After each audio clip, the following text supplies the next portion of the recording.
Bismillahirrahmanirrahim. Assalamualaikum warahmatullahi wabarakatuh. Perkenalkan, nama saya Muslimat dengan stambuk F1C1181002 dari kelas Kimia B akan mempresentasikan makalah saya yang berjudul Bakteri Thiobacillus ferrooxidans dan perannya sebagai pemisah logam berat dalam bidang industri. Sebagai pendahuluan, dapat dilihat bahwa gambar bakteri Thiobacillus ferrooxidans dan berikut ciri-cirinya. Yang pertama, ciri morfologi, yaitu bakteri berbentuk batang termasuk bakteri motil, memiliki flagela polar dan tergolong bakteri chemolitotrof. Kemudian untuk ciri fisiologisnya, sumber C berupa CO2 di atmosfer, sifat gramnya yaitu gram negatif, termasuk bakteri aerob, termasuk bakteri termofilik, termasuk bakteri asidofilik.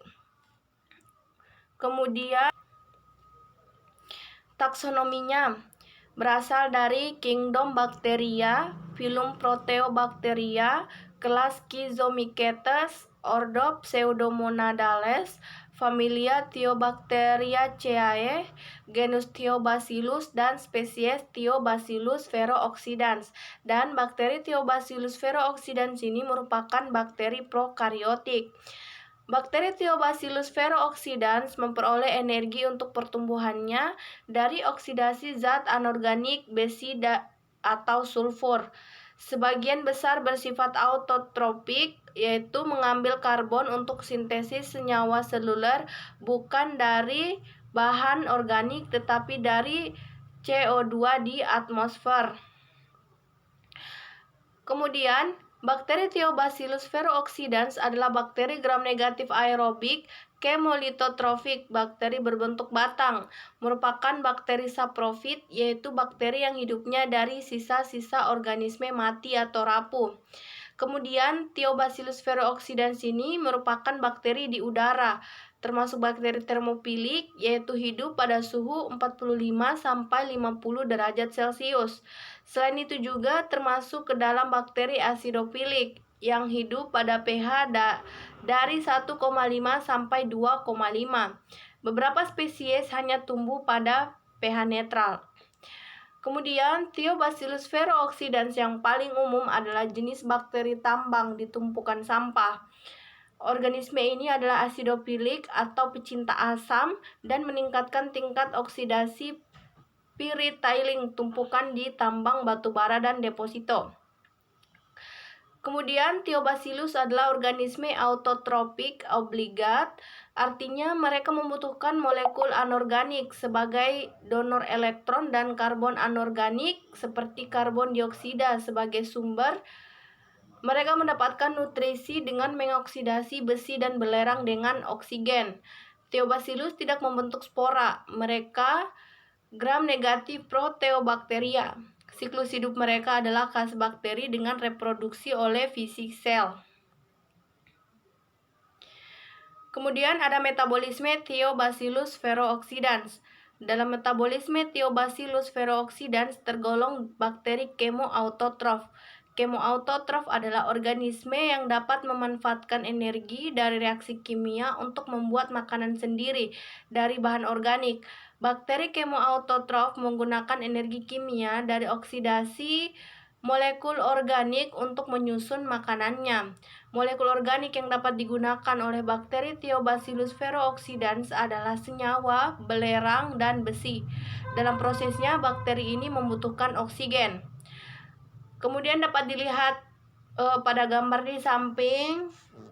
Jadi dalam kondisi aerobik, bakteri Thiobacillus ferrooxidans dapat menggunakan energi dari mengisolasi Fe2+.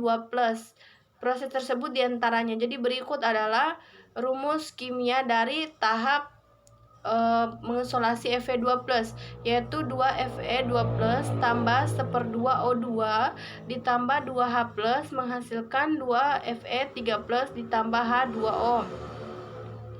Selanjutnya ada oksidasi pirit atau FeS2 menjadi SO4 2- dan Fe3+. Dilakukan bakteri tersebut jika kondisi lingkungan dengan keasaman tinggi. Thiobacillus ferroxidans mengoksidasi besi dalam bentuk ferrosulfat untuk menghasilkan ferisulfat. Berikut adalah reaksinya, di mana 4FeSO4 ditambah 2H2SO4 tambah O2 menghasilkan 2Fe2SO4 3 kali ditambah 2H2O. Kemudian selanjutnya, ferisulfat mempengaruhi keasaman setelah menghidrolisis ke dalam bentuk ferihidroksida. Rumusnya yaitu 2Fe2SO4 3 kali ditambah 12H2O menghasilkan 4FeOH 3 kali ditambah 6H2SO4. Selanjutnya kita beralih pada slide isolasi bakteri. Jadi isolasi bakteri Thiobacillus ferroxidans ini dilakukan dengan yaitu membuat media K padat dan cair. Jadi pertama kita membuat media 9K yang padat dan cair, lalu kemudian dilarutkan sampel dalam garam fisiologis. Untuk media cair dihasilkan 1 ml larutan sampel, kemudian diinkubasi dalam 9 ml media pada 30 derajat Celcius, lalu kultur disimpan. Namun untuk pembuatan media padat, hasilnya yaitu 1 ml larutan sampel diinkubasi dalam kurang lebih 25 ml media pada 30 derajat Celcius. Kemudian TF dimurnikan ke media baru, kemudian kultur disimpan, dan TF diuji kemampuan pelindian emasnya. Baik, saya rasa sekian dari saya. Kurang dan lebihnya mohon dimaafkan. Wabillahi taufiq wal hidayah. Wassalamualaikum warahmatullahi wabarakatuh.